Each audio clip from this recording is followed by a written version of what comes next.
Welcome to the jungle small business in Nigeria. You think hustle is enough to succeed in Nigeria? Think again. From crazy government policies to power outages that can shut you down for days, this is the real struggle of small business owners in Nigeria. Today, we're exposing the bitter truth about running a small business in Naija. If you're an entrepreneur or planning to start a business, you need to hear this. We're diving deep into the trenches, exploring the harsh realities that many people don't talk about. So buckle up, because it's going to be a bumpy ride. Let's talk about the elephant in the room, or should I say the darkness in the room, NEPA. You see that shop over there? They've got 2 generators running. Why? Because in Nigeria, you can't rely on the national grid. Imagine you're trying to run a business, meet deadlines, serve customers, and boom, blackout. For many small businesses, especially those in manufacturing or those that rely heavily on refrigeration, it's a constant game of catch-up.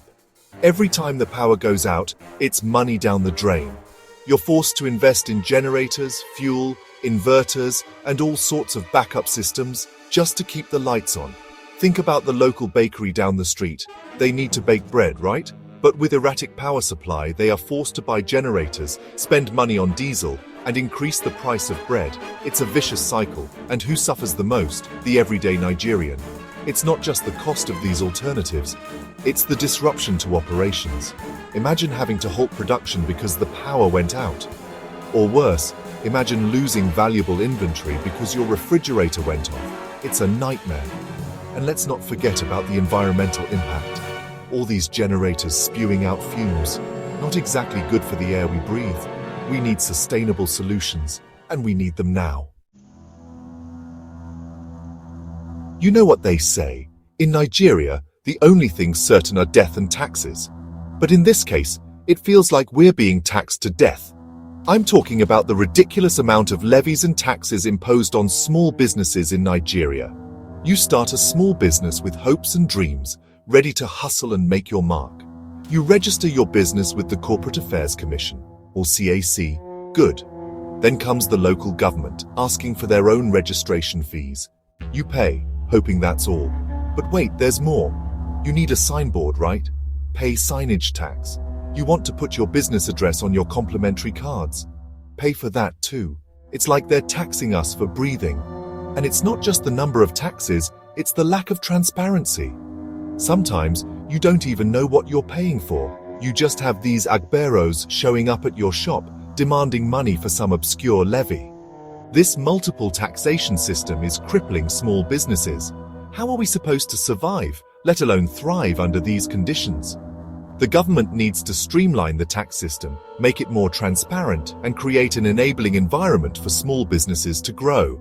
We need policies that encourage entrepreneurship, not stifle it. You have a brilliant business idea, a solid plan, and the drive to succeed. But there's one major hurdle: funding. Accessing capital to start or grow a business in Nigeria can feel like trying to climb Mount Everest barefoot. Banks? Let's not even go there. The collateral they demand is often out of reach for the average entrepreneur. You need a loan to buy equipment? Sure, just hand over your father's house and your grandmother's land as collateral. Government grants and intervention funds. Good luck navigating the bureaucracy, the endless paperwork, and the long leg connections you supposedly need. By the time you've jumped through all the hoops, you're exhausted, frustrated, and probably still empty-handed. This lack of access to affordable financing is a major constraint on the growth of small businesses in Nigeria. We need financial institutions that understand the unique challenges of doing business in Nigeria and are willing to provide flexible and accessible funding options. Chapter 4. Roads less traveled, battling poor infrastructure. Look at this road. Just look at it. Potholes the size of swimming pools, and don't even get me started on the drainage system. This is the reality for many small businesses in Nigeria. We're forced to operate in environments that are simply not conducive to business. Imagine trying to run a delivery service with these roads. Your delivery bikes are constantly breaking down, your delivery times are unreliable, and your customers are frustrated. It's a recipe for disaster. Or think about the agricultural sector. Farmers struggle to get their produce to the market because of bad roads. Food spoils before it reaches consumers, leading to losses for the farmers and higher prices for everyone else. And don't even get me started on the internet situation.